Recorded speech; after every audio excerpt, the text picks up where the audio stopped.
Saludos, soy Luis Bravo y en esta oportunidad estaremos hablando sobre los síntomas negativos y los síntomas positivos en los trastornos mentales.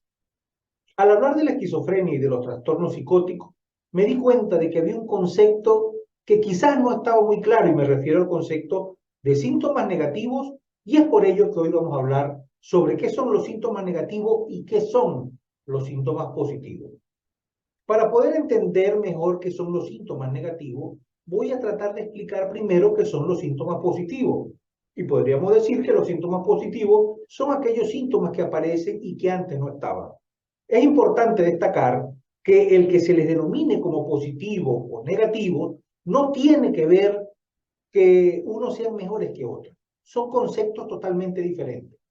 Y siguiendo con la definición de síntomas positivos, podríamos decir que son los síntomas que se presentan y que antes no estaban. Por lo tanto, se podría decir que son aquellos síntomas que hacen que pensemos que una persona tiene un determinado trastorno. Existen diferentes síntomas de trastornos positivos. Lo más común y lo más utilizado por la psicopatología son los delirios, las alucinaciones, el pensamiento desorganizado, el comportamiento desorganizado, el lenguaje desorganizado inclusive. Los delirios podrían decirse, ¿verdad?, que estos pensamientos o estas falsas creencias de que alguien nos persigue, que alguien tiene en contra de nosotros, van a estar presentes en esta patología, en estos síntomas positivos. En otras palabras, podríamos decir que los delirios son pensamientos o son creencias. Tenemos las alucinaciones. Las alucinaciones van a estar relacionadas con la percepción, porque en ellas percibimos la realidad de forma errónea. Lo más común es ver objetos que otras personas no pueden ver, escuchar voces que otras personas no las escuchan, inclusive tener sensaciones. En otras palabras, las alucinaciones van a estar relacionadas con la percepción del ser humano. Tenemos el pensamiento desorganizado, que es otro de los síntomas más comunes de los trastornos psicóticos.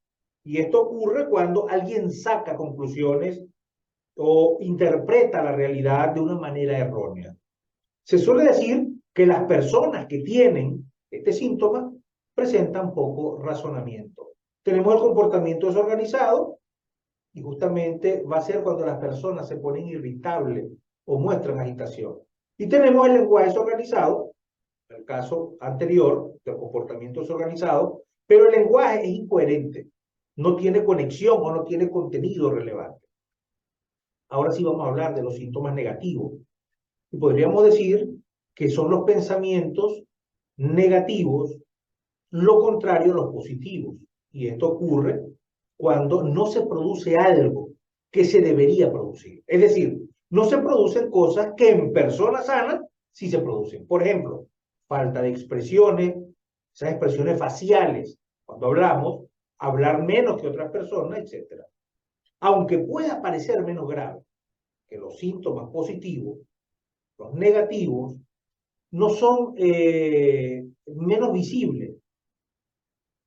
Diferentes estudios determinan que las personas que presentan síntomas negativos tienen más riesgo del suicidio, tienen más riesgo de consumir sustancias o incluso una cronicidad del trastorno puede manifestarse. ¿Cuáles son los más graves? Ambos son muy graves, de hecho, y estos se suelen utilizar o pueden estar presentes en la esquizofrenia u otro trastorno psicótico. Y además es considerada una de las enfermedades mentales más graves e incapacitantes. Ahora bien, si tuviéramos que decir dentro de la gravedad cuáles son los más graves, he mencionado que los síntomas negativos tienen peor pronóstico y esto van a estar asociados con la cronicidad de la patología. Debemos tener en cuenta que cuando se presenta un síntoma positivo, podremos ver que la enfermedad se está produciendo. En otras palabras, son los signos visibles de la enfermedad que nos harán plantearnos que si una persona tiene un determinado trastorno. Sin embargo, los síntomas negativos no son tan espectaculares y no suelen ser visibles. Y esto hace que en la mayoría de las ocasiones no se les preste la atención que se merece. Se debe tener en cuenta también que en la mayoría de los casos Los síntomas negativos aparecen primero que los positivos. Aún así, como no son visibles, pasan inadvertidos. Y es cuando se presentan los síntomas positivos, cuando se establece la señal de alarma en la mayoría de los casos. Por ejemplo, una persona que tiene esquizofrenia, en sus primeras etapas, puede aislarse y mostrar falta de interés. Y esto, en la mayoría de las ocasiones, no va a constituir para la familia un motivo de preocupación. Es cuando se presentan los delirios y las alucinaciones, cuando el grupo familiar va a determinar que hay un problema y que debe ser tratado. Aunque los términos se utilizan sobre todo en la esquizofrenia, lo cierto es que también se utilizan en otros trastornos médicos y psiquiátricos. Por ejemplo, en neurología los síntomas positivos son el dolor, la parestesia. La parestesia son las sensaciones como cosquilleo, ¿no? La alodinia, trastorno del tacto. Y los síntomas negativos, la parálisis, la anestesia, la debilidad muscular, la hipoestesia, que es la pérdida del tacto. La alodinia, ojo, la alodinia va a ser el dolor debido a estímulos que normalmente no son dolorosos.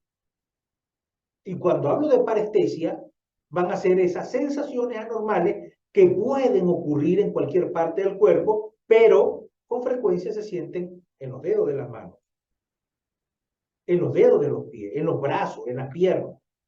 También tenemos la hipoestesia, que va a ser el trastorno de la percepción que consiste en una distorsión sensorial que causa una disminución de la intensidad de las sensaciones, de tal forma que los estímulos que se perciben de una forma normalmente van a estar atenuados. Por ejemplo, la insensibilidad o la sensibilidad reducida al dolor, conocida como analgesia o hipoalgesia, que esta se va a producir en la histeria o durante emociones intensas. ¿Y sabe quiénes lo padecen? Los soldados que están en los campos de batalla. Inclusive la atenuación de todas las percepciones que se producen en el paciente depresivo. En conclusión, los síntomas positivos y los síntomas negativos son términos que se suelen utilizar en los trastornos del espectro de la esquizofrenia. No tiene nada que ver con que sean buenos o que sean malos. Por un lado, los positivos son aquellos síntomas visibles que se presentan en las personas con la patología y no se presentan en personas sanas. Por otro lado, los síntomas negativos son los que no se presentan. Es decir, las personas que los presentan dejan de hacer cosas que otras personas sí hacen.